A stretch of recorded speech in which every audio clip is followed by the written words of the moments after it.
Oh, hello, it's me again. I know I'm not making many videos at the moment. It's just I'm not feeling that well. Don't look great either. I don't know what's wrong. The shoulder was. I even forgotten what arm it was in. That one. Well, that's gone, but I've got pains in my legs and feet now. So I'm worried that's just circulatory problems. Smoking. My feet are purple. Yeah, it's not looking good. So, to be more careful and try and cut down the smoking. Anyway, I'm doing a video today on traditional Buryat cuisine. And if you're vegan or squeamish, you probably won't enjoy this video. But I think it's awfully good. Well, I haven't done it yet, but that was a joke. I think it's going to be awfully good. I'm not Scottish. It was a hint to their diet, their traditional diet. Okay? Many of the Buryats don't eat this food anymore. They just eat some of it. Especially the people living in the towns and cities. Alright, Buryat cuisine. And I didn't use Wikipedia. I went on some Russian websites and Google translated it all for me. And when I printed it, I thought, I hope it prints in English. And it did. Brilliant. Alright. Yeah, I'm not pro-Russian or anything like that. I'm interested in these indigenous people. Well, I'm not Russian. Ethnically, they are not. They're Siberian people that I'm related to. And that's why I'm interested in them. Okay. Buryat cuisine is very fatty and satisfying. This is due, first of all, to the difficult weather conditions in which the Buryat cuisine was formed. Yeah, very little fruit and veg, mainly meat and milk products. But they all look very healthy. Like, when I went on Google Images, there's some very nice looking wrestlers, really beefy and fit and hunky. Okay. Yeah, plant food. There is not much vegetable food in the Buryat cuisine, unfortunately, but it's not their fault. But obviously, if they live in the towns, they've got access to whatever they want, basically.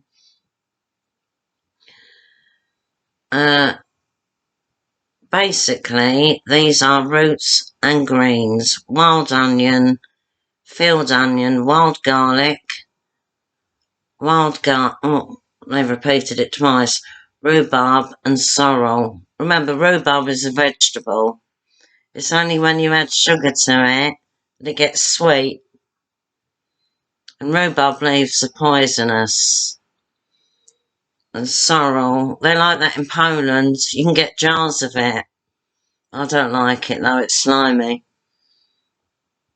Also, the tubers of the red lily. Were eaten. That sounds quite interesting. I wonder what they taste like. Tubers of the red lily. In addition, berries are often eaten. Strawberries, blueberries, bird cherry. I don't know what bird cherries are like. Lingonberries. Yeah, they're like, more or less like cranberries. Tea is brewed from lingonberries and rose hips. Nice. Full of vitamin C as well. Meat and fish. The use of different types of meat was highly dependent on the time of year.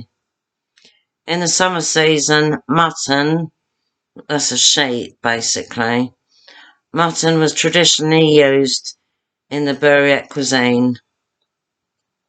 We used to eat mutton in Victorian times. In autumn, horse meat, which they eat a lot of in Italy and France as well.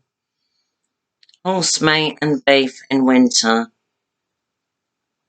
Also, in the Buryat Cuisine, you can find recipes with the meat of wild animals. Tarbagan dishes. It's a small mammal of the marmot genus. Never heard of them before. Look especially interesting. Can't imagine what they taste like. There are a lot of options for cooking various types of sausages, yeah. Usually, in addition to meat, blood is added to them. Well, we have black pudding, don't we?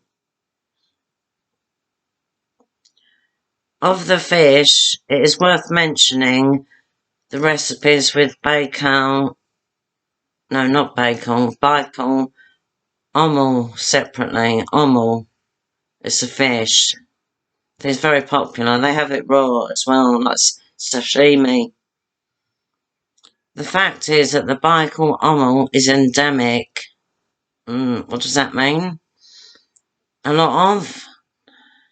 That is a fish that is not found anywhere else. Oh, except Lake Baikal. So don't go to Tesco. Well, there's no fishmongers in the supermarkets anymore, is there? Don't think so. But don't go to your local fishmongers and ask for omal because they won't have it. It's only found in Lake Baikal. So if you want some, well, I don't think you can fly to Russia at the moment, or Siberia. You'll have to walk there or cycle there or something. Or if you've got a private jet, you can get on your private jet and go there. It'll probably be shot down though, so no, don't go there at the moment. I'm not making jokes about a serious topic, and I recently found out that the indigenous Siberian people in Russia, Siberia, they're signing up for the war in Ukraine, but they're getting the most dangerous soldiering positions out there. So a lot of them are dying. This is how the war is affecting even the indigenous people. They don't want to be part of the war. I'm sure they don't. Well, they're signing up. I don't think they're being forced to sign up. But maybe they think, well, a lot of the indigenous are unemployed, can't get jobs. So they think it's better to go off to war, join the army, than sit around drinking vodka all day. It's sad, really sad. Oh, I'm sort of slipper off. I've got a problem with my feet at the moment. Really bad. I need to see the podiatrist soon. Alright,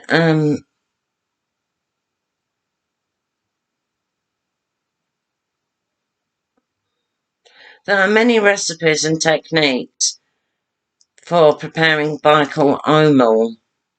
Omal, I'll spell it, O-M-U-L, in Buryat Cuisine. It is smoked, boiled, fried, baked, put in pies, and other dishes are made from it. Dairy, oh, they're mad on dairy, and I am as well. So that's probably in my genes. I don't like milk, though. I can't drink a lot of milk. But I use butter in cooking. I don't usually spread it in my sandwiches, though. Yeah, I like unsalted butter for some reason. I like Polish butter the best, if I can get hold of it. And I like goat's milk butter as well. Other dairy products, I like, obviously, cheese. I love cheese.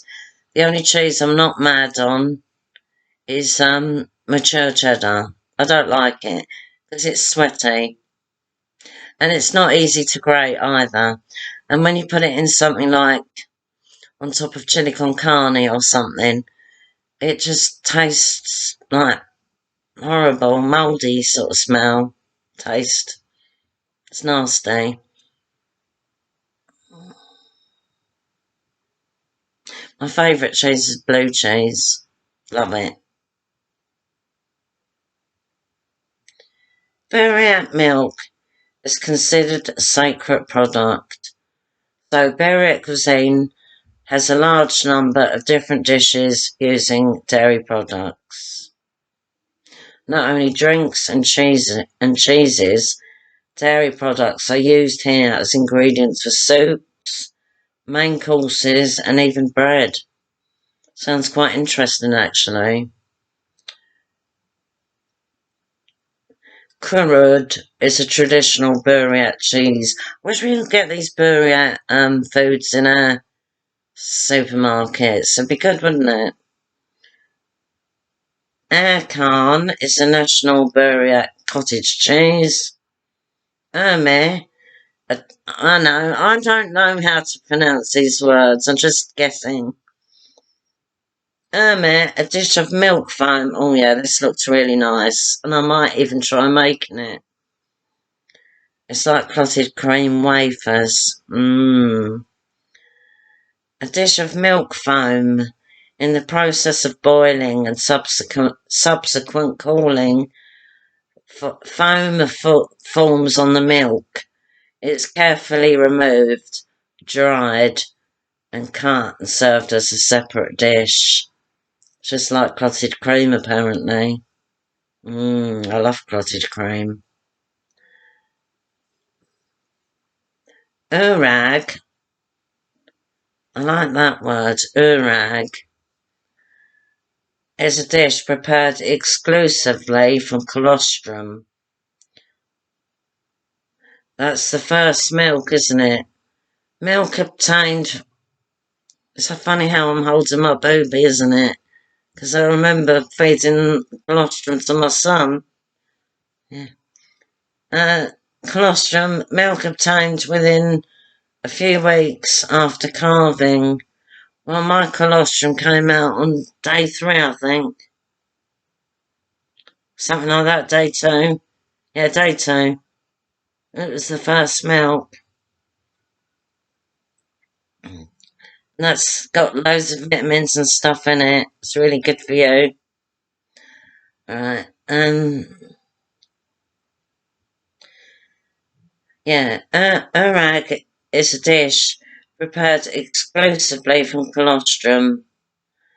Colostrum is mixed with flour and cooked in an oven. Probably alright. Tarag, that's another good word, isn't it? Buryat curdled milk. Curdled, no, don't like the sound of that. And arul is sun-dried curdled milk. I'd love to just try these dishes. Spices. Buryat Cuisine is quite conservative in terms of spices. Basically, they use black pepper and salt, obviously. Everyone needs salt. Black pepper as well as spice. Actually, salt isn't a spice, is it? It's a mineral. Basically, they use black pepper as well as onions, garlic, and various herbs.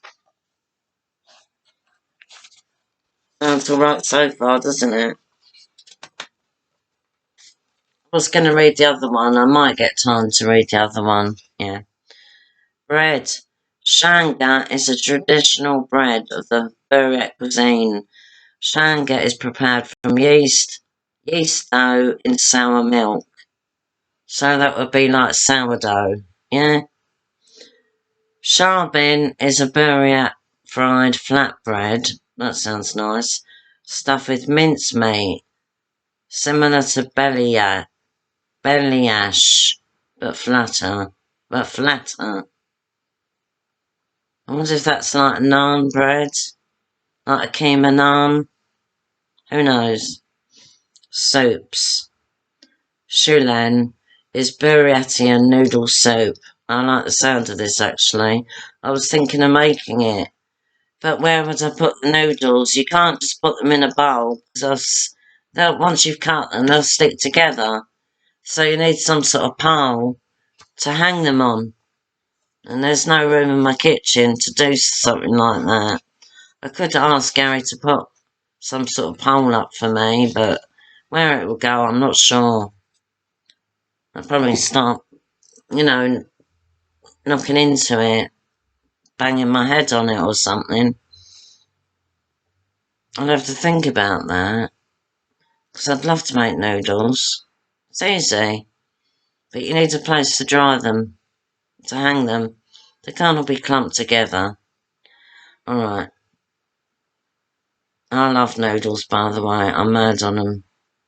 My favourite noodles are, the Japanese ones, what are they called? The fat ones.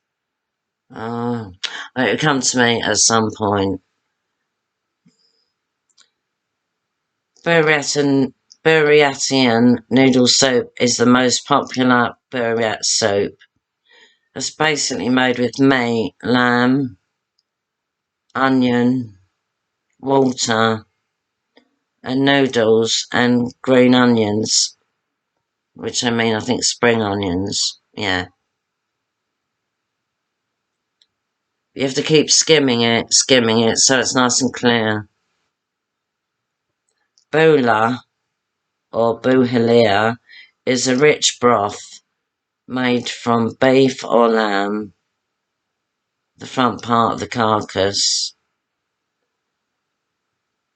Kimsa is lamb offal soup with homemade noodles and garlic. It doesn't tell me what offal. Another one is much more graphic than this. This is one for the people that aren't squeamish. Zudoin Shulen is a Buryat soup, which is, sometimes the translation doesn't really go that well. It's a crucian fish soup. I wonder if they mean crustacean. With sour cream and mulled onions. Well, that sounds really nice. I like the sound of that, and I love sour cream. So you can see in the ads they got the Russian script, but the rest is in English. You know what, I was really worried it was all going to come out in Russian script. I don't know Russian. I used to know a little bit when I was in my early 20s. I was fascinated by Russia, even though it was the Soviet Union. I just like the sound of the language. And I think it's just because my dad bought me that book when I was a child, The Little Humpbacked Horse and the Little Russian Dolls. And St. Basil's Cathedral. It's just, to me, it sounded like a fairy tale place, even though it wasn't. It was a horrible place. But I didn't know that. But I did, in history, I did like learning about the Russian Revolution. And I was a bit left-leaning then, shall I say. And my dad wanted me to join the the Young Labour Party, Junior Labour Party or something. I said, no, I'm joining the Communist Party. He said, no, don't do that. He said, our phone will be tapped. I didn't join the Communist Party. I was only communist for a little while, don't worry. It was just a phase. Teenagers often go into weird things, don't they? And I went to a really good bookshop up in London, started with an F, Files. I don't know if it's still there.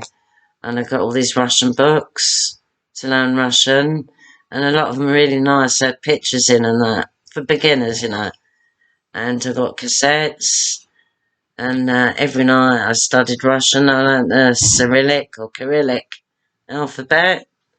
I've forgotten it now, though. I've always been interested in the Russian language. I like the sound of it.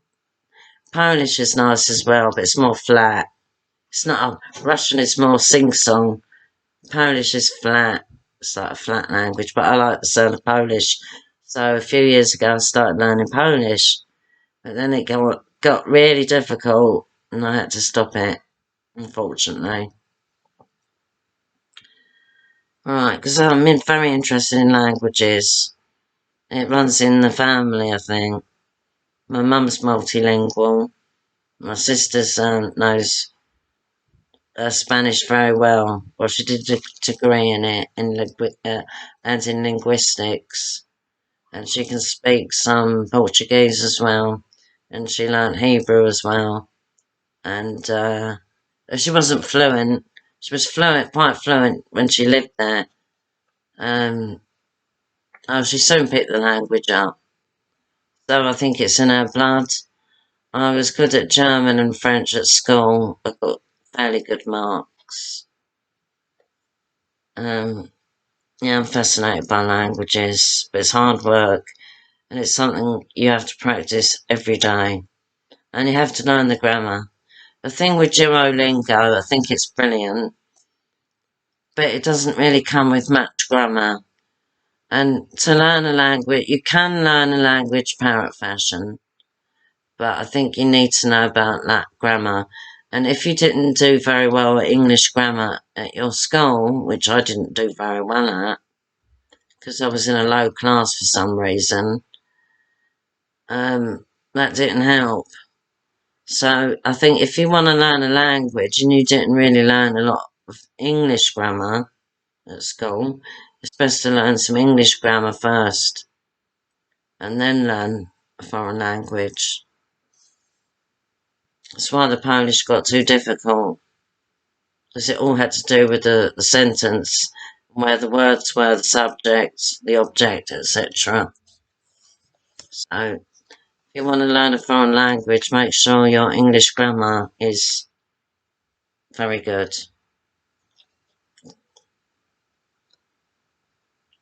Let's see.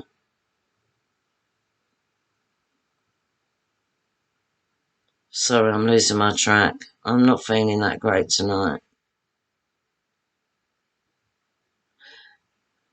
Kimsa is a lamb offal soup, yeah, with homemade noodles and garlic, but we don't know what offal. And there's another soup, yeah, the fish soup, that sounded nice. Main courses, boozy. Boozy is the most famous dish of Buryat Cuisine. Sometimes you can find another name for it, poses. And they eat these in Mongolia as well, because these are a Mongolic people. So the Mongolian diet is very similar. And I couldn't find a Mongolian diet or a Buryat diet dish that would be suitable or easy for me to make. So I'm making on Tuesday, I think it is, ouch. I'm making Mongolian chicken, but it's actually a Chinese dish. But maybe the Chinese, maybe it was Mongolian originally, but the Chinese zhuzhed it up, with all their different sauces. So even though it's not going to be a pure Mongolian recipe, it's going to be a little bit similar maybe to an original dish that the Mongolian people cooked, but the Chinese took over, because there's Inner Mongolia and Outer Mongolia. Outer Mongolia, which is called Mongolia now, and Inner Mongolia, I don't even know if it's got a name. Oh, it's a federal republic, I think, of Mongolia or something, and it's in the People's Republic of China. But I'm not really concentrating on Mongolia. Even though I'm related to the Buryats, I'm not related to the Mongolians, which is a bit confusing.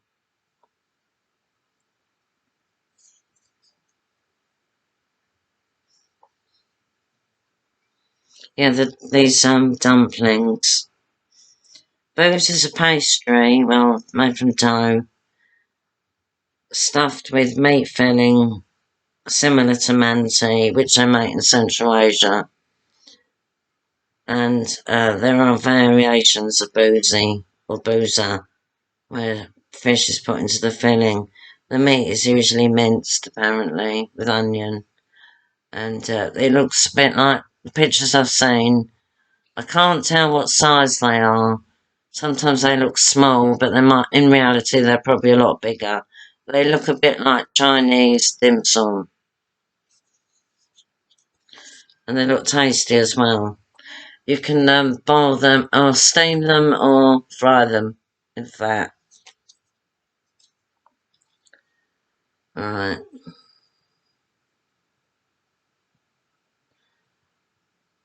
Bugja, Buryat dumplings.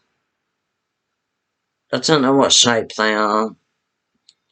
Oh, kushur. Dumplings fried in a large amount of fat.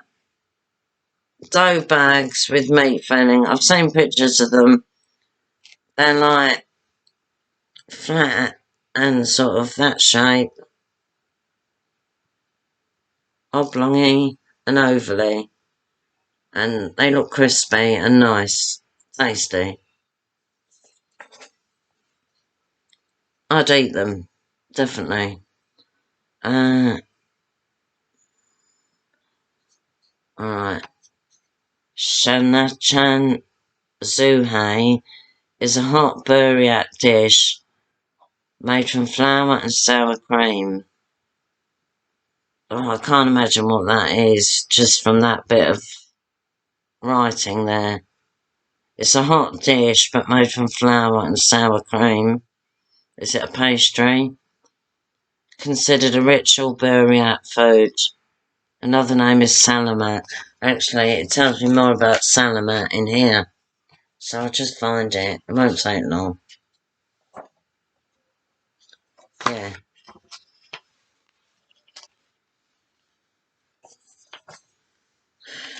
Salamat. Sour cream is brought to the boil, stirring constantly with a wooden spoon. Then flour is added. Brought to the appearance of melted butter on its surface. Then salted to taste. Oh, the resulting slurry. Oh, it's a slurry. Is served in saucers or bowls. So, I'm not sure. According to Salamat lovers, it is useful to eat it during a meal like butter. So it's like melted butter. Oh, it's sour cream, isn't it? With flour in it. But it's like a slurry. What does that mean exactly? Right. It is meant to be good for you because it gives vigour, restores strength, and gives energy in the cold season. I can believe that. In general, this is a solemn, ceremonial treat, which is served in small bowls.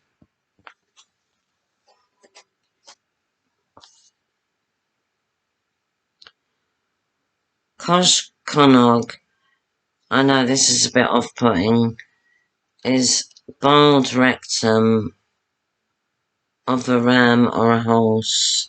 So it's the colon, but the last few inches are called the rectum, aren't they? I think, yeah. But a lot of, sausages, look at our sausages 100 years ago or more. Our sausages weren't in artificial casings like they are today. They were in the colon of the animal.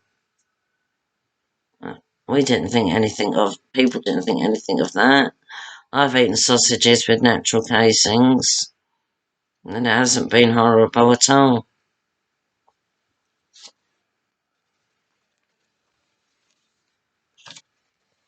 Sorry, I'm forgetting where I am.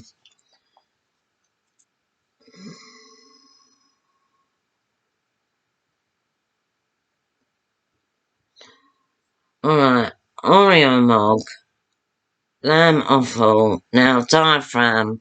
All I can think about diaphragm, I know it's between the lungs and the stomach, isn't it? Well, the stomach's here. Yeah, lungs and stomach. Yeah. All I can think about that when I read the word diaphragm, I reckon it's going to be chewy, however it's cooked. Lamb offal. Oh, I didn't know about lungs. I was thinking about that earlier on. Do they eat lungs? I think you get lung in haggis, Scottish haggis. Alright. Lamb offal, diaphragm, lungs, and there's something called omentum. But I'm sorry, I don't know what that means. Woven with the small intestines into a pigtail. Oh, like a plait. Oyamog is then boiled or baked over charcoal. And I've got some more details here about the same dish. And I think they called it different. Wait a minute. Sorry about this.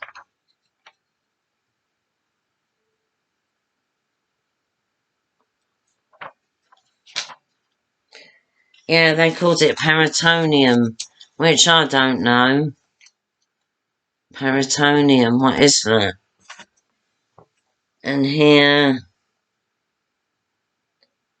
they call it the omentum, so I'll have to look that up. But you can look it up as well. Peritoneum or omentum. I knew what the words meant when I was younger, but I've forgotten them.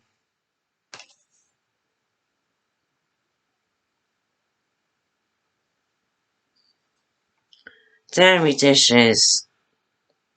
Butter. Sour cream. I don't know why it's called butter sour cream. Oh, wait a minute, I'm on the wrong one. I'm on this one. Himi. Wait a minute. I don't know if that's Hilmi or Himi. I've got bad eyesight, even with these reading glasses. It's minced beef sausages with lard and onions in the rectum. Let's just call it colon, yeah? They are formed into 15cm sausages and then boiled and served hot.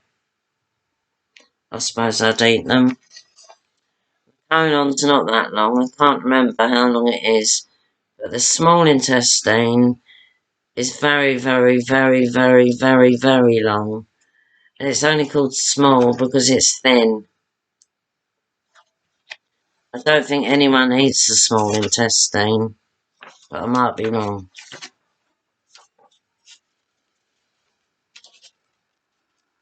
Sorry about this. Alright, this is another Buryat sausage, and I can't read it because of the staples, but you don't need to know the Buryat names really. This is another Buryat sausage made from sheep's blood in the duodenum, but that's only a small part of the, that's from the stomach to the small intestine, isn't it? The duodenum? Or is that the part from the small intestine to the large intestine, the colon? I'm not sure. I'm not a doctor. Alright. Another sausage. Oh, no, this is a holiday dish now. Made from boiled mutton stomach, filled with blood. No, don't like blood at all. I don't like black pudding. I can't bear the taste. To me, it just tastes like rust. Buryat sausage, another sausage here, made from chopped liver with onions. Probably alright. Now another dish. I won't say the Buryat names now, it's not worth it. You won't ever remember them. This is boiled beef spleen. Spleen? I don't even know what the spleen is. I know it's not important. I think you can have it removed.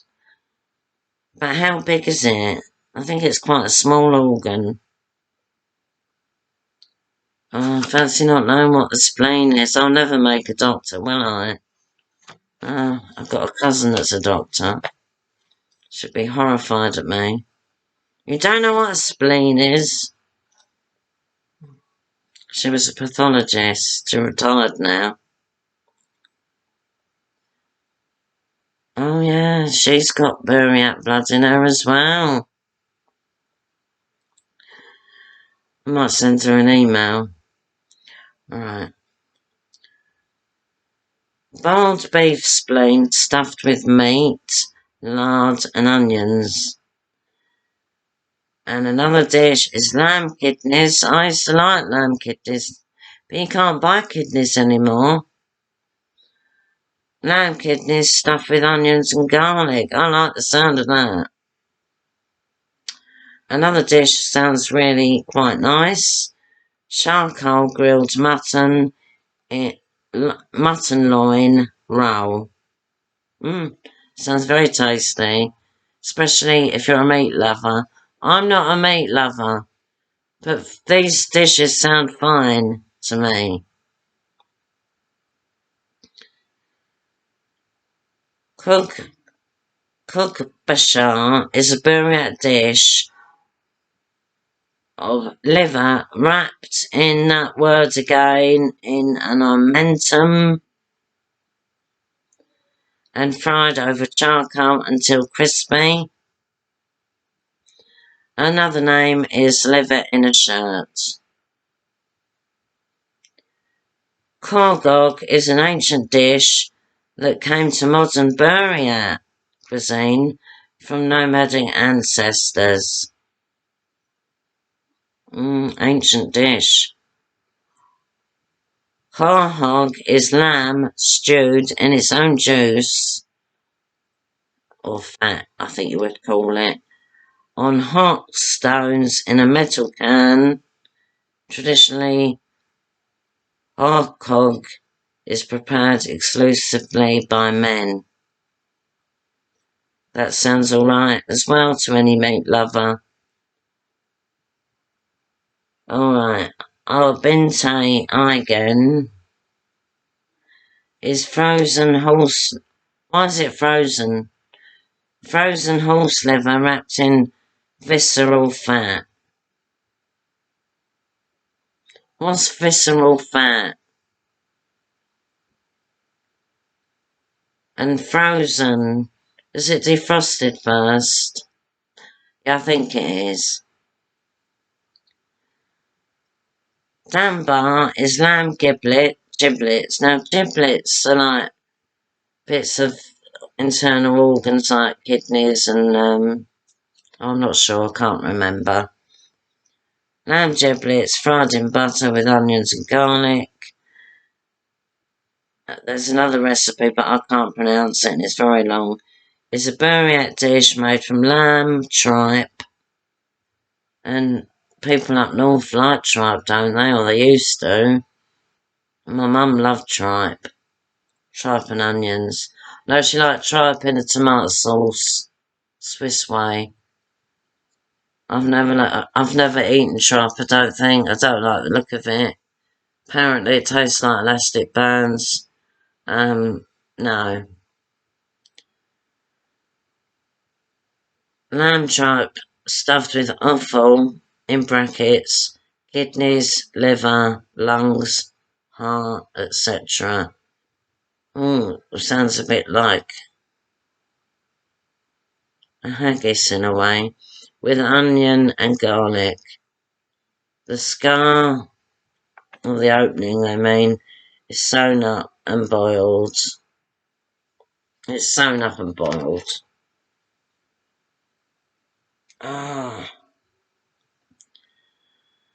Boiled lamb shoulder. I like lamb shoulder. I made that Ukrainian dish with lamb shoulder.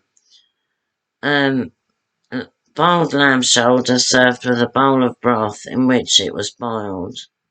Yeah, that would be nice for meat lovers. Boiled brisket is an honourable treat. What is brisket? Type of beef, isn't it? It's very expensive in this country, in the UK. Yeah, for a joint of brisket, about that size, It's a lot of money.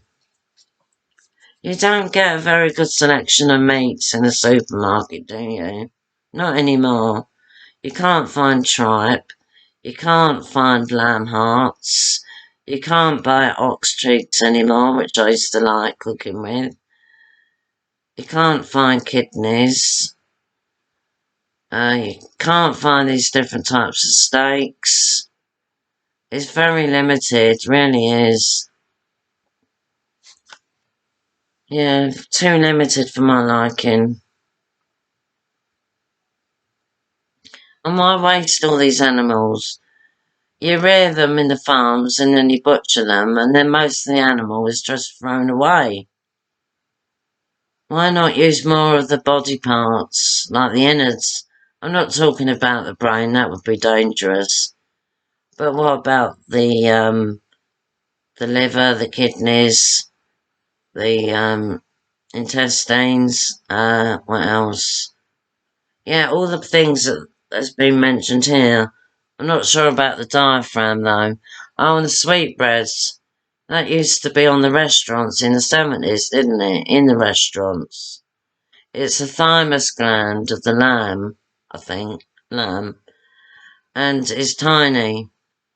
So you'd have to have a lot of lambs to cook a dish with it. But I've got recipe books used from the 70s using sweetbreads. And they were a delicacy. And you could order them in restaurants. Then, in the 70s.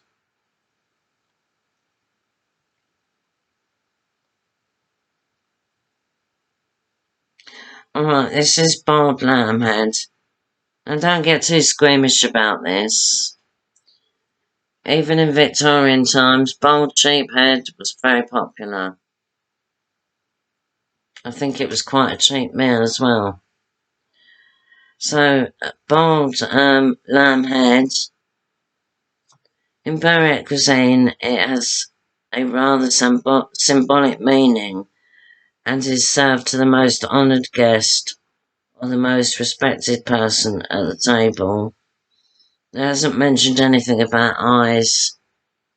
I know in some cuisines in the world they do eat their animals' eyeballs and testicles, etc. But I haven't heard that in the Buryat diet or traditional cuisine. Lamb, now I wouldn't like to eat a lung. I'm sorry, I could not eat a lung. Lamb lungs, fried in butter with onion and garlic. This is a dish I haven't heard of. Wild geese, or goose, say goose, boiled with onions. Probably very nice. But there's not a lot of meat on a goose. Salads and appetisers. Borzo is wind-dried beef during winter. And I like wind-dried beef. There's a type they do in Switzerland. And it's delicious. It's like an Italian, oh, what do they call their wind-dried beef? It's similar to that. Yeah, very addictive. So they've got the Buryats have got their own type of dried beef. I don't know if it's more like jerky though. I don't like jerky.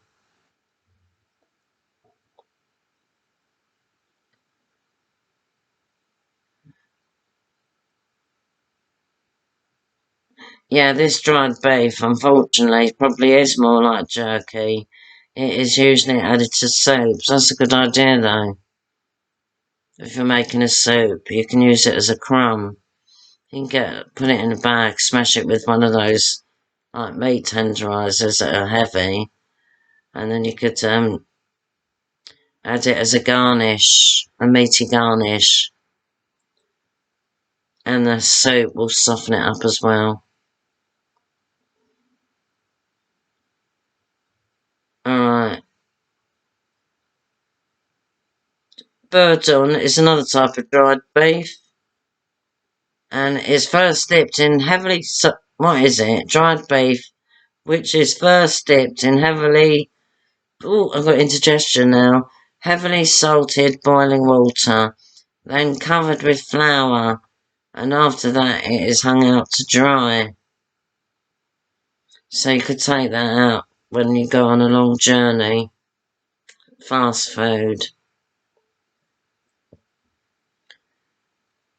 Shanahan Shuhan, I like that.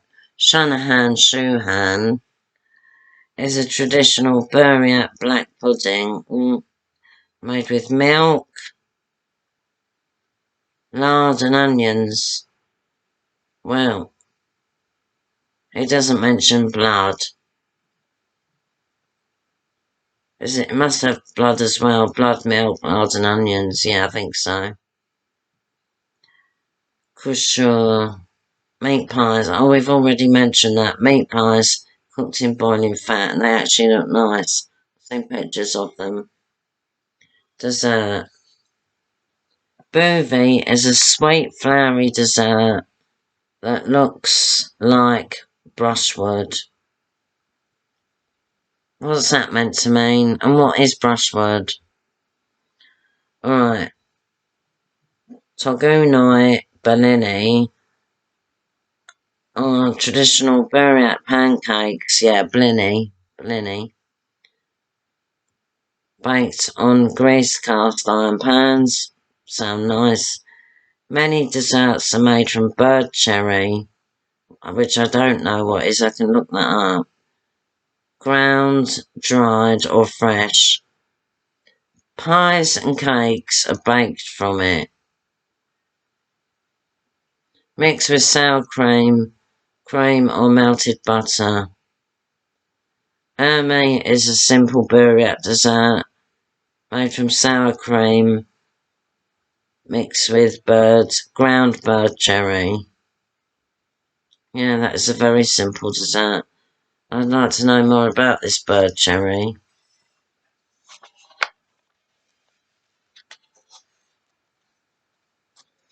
I wonder if it's like carnelian cherry. Because if you go into the Polish shop and you look at the jams, there's berries, and they grow more berries probably than any other country. And there's one starting with a D as well, but they've got a cherry called carnelian cherry, and that is really nice. And I got a jam from it, and it was really, really tasty.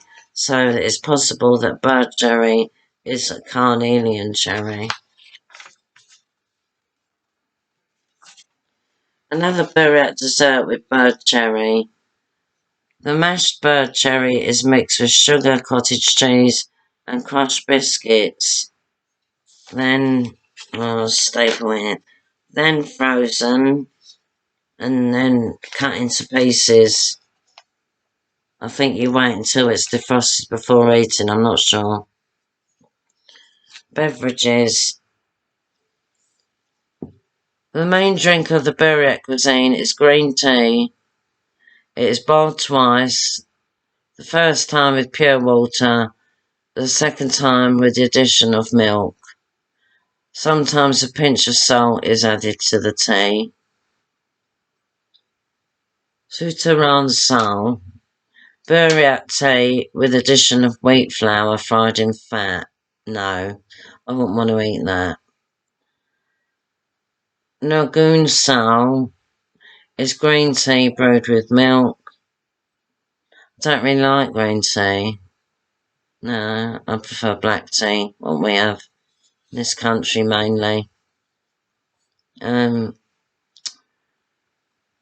can't pronounce the name, but it's dried willow tea brewed with milk. Sounds interesting. Arsa is a hearty Buryat drink made from water, cottage cheese and flour. Hurang or airag, yeah, I've heard of airag before, is a drink made from fermented milk or buttermilk. So it's slightly alcoholic, I think. Or can they make it quite alcoholic? I don't know. but it's probably a little bit, yeah, fermented. No, I can't. No, I can't really know what it tastes like. I can't imagine what it tastes like if it's fermented. But I'd give it a go. I would. Alright, sagi is, I've heard of kumis before. Buryat kumis is a drink made from mare's milk, and that is sometimes quite alcoholic as well. I've drunk camel milk, by the way. You can get that in Asda's. In other shops I've seen it in. It's quite expensive. It's got a pinkish hue to it, and I found it a bit rich, and I wasn't mad on it. But it's very, apparently it's very good for you, and a lot of rich people drink it. Alcohol. Tarasun is a national alcoholic drink of the Buryat cuisine, made from sour milk or curdled milk. I wonder how alcoholic it is. Alright, I think that is enough on Buryat cuisine. I'll just quickly have a look through if I've missed anything. They give them some recipes now, but if you want a recipe, I can always send you one in the description, in the comment section, if you want a recipe. This is more of the same, but it goes more into how the things are made. There's that boiled horse head, blood sausages, liver blood sausage, which is kneading blood clots, kneading them, and finely chopped raw liver, internal fat, milk, onions, salt and pepper. All of this is placed in the large intestine and tied on both sides, dipped in boiling water and boiled for about an hour. To fill 30 centimetres of the colon, 500 grams of blood and 300 grams of liver are needed, and 100 grams of fat, 2 cloves of garlic, onion, salt and pepper to taste. So this went into more gory detail. This was the one I was going to read, but I'm pleased I read that one instead. Let's just see if I've missed anything that's interesting. I didn't use Wikipedia, but if you type on Wikipedia, Buryat Cuisine, you'll see some pictures of the food. There was a picture of a pilaf, though, and I haven't found a recipe for a Buryat pilaf, because I was thinking of making one, but I couldn't find one. I don't know if they eat rice. It's not mentioned rice at all. But I think the ones in the Buryats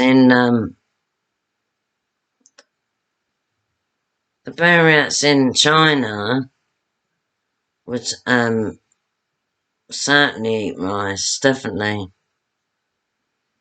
Yeah, they don't seem to eat much grain apart from wheat flour. I'm sure it's wheat flour. Would it be wheat flour or could it be buckwheat flour? I'm not sure.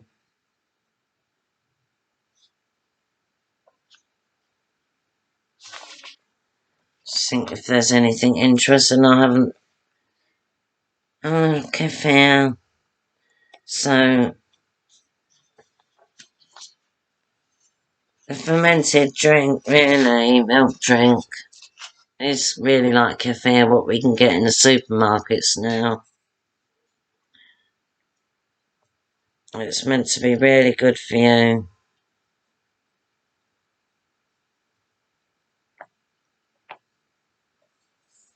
I just think I'll read this bit because it looked interesting, then I'll stop.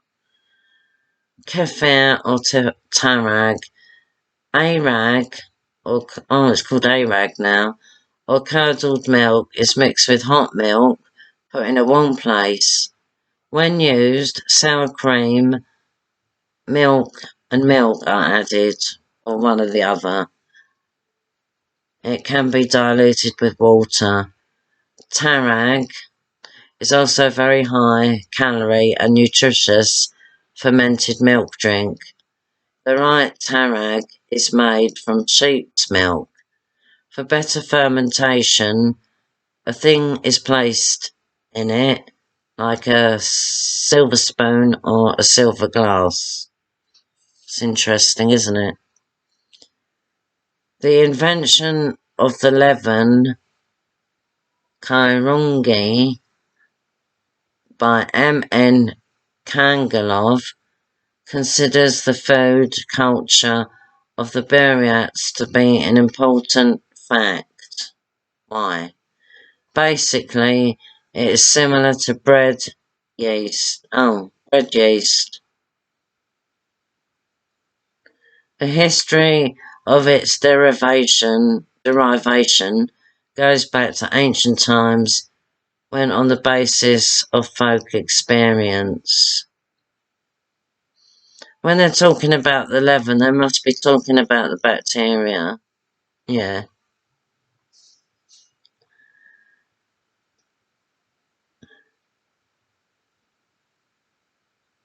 Special, and this doesn't come right. This isn't translated very well. Buryat lactic mushrooms. They mean bacteria, basically. Not mushrooms, but the tiny bacteria that you can't see. And the leaven is passed from generation to generation. Oh, that's interesting.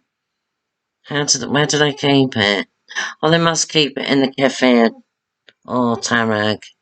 Yeah, they must keep a little bit over so they can pour it into the next one. Just like how you make bread or beer. I'm not sure about beer, but bread. That's how you make sourdough bread, isn't it? Yeah. So it's considered special property, and the bill for it was if your neighbours stole it, wouldn't it? You wouldn't be able to have your lovely kefir anymore. It is quite difficult to prepare the... Oh, I've tried to make kefir with these starters. They were little, like, white granules. And it just tasted like sour milk. I know it's meant to be sour, but really off milk. Off. And it was all lumpy. No, it's nothing like the kefir that you get in the shops. Had to throw it away. It is quite difficult to prepare the correct kefir. Yes, it is. Since it is important not to deviate from the temperature regime. Yeah, that was the problem. Yeah, I'm not going to bother with making it now because it's in every shop now, isn't it? I think that more or less covers traditional Buryat cuisine. I think the Buryats probably still eat quite a bit of this. Not all of it, especially the younger generation, because especially the ones living in the bigger towns and the cities. The capital city is Ulan Ude, so they've probably got access to things like Chinese restaurants, Russian restaurants, Turkish restaurants probably, McDonald's probably, yeah. Fast food like KFC, pizza, and things like that. And in the shops, it's unlikely they're going to be able to buy lungs or a horse's head or buckets of blood or whatever. So they'll be buying, packets of spaghetti and packets of mince and making like army stew or navy stew, what the Russians call it.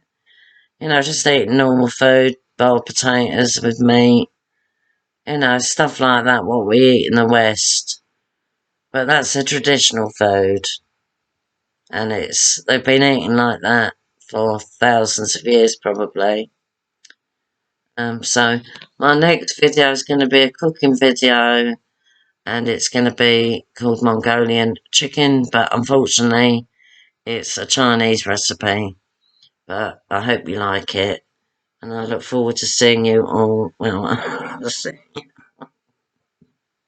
one viewer. No, I look forward to making that video. Alright then, see you soon. And I hope you like this video. Bye.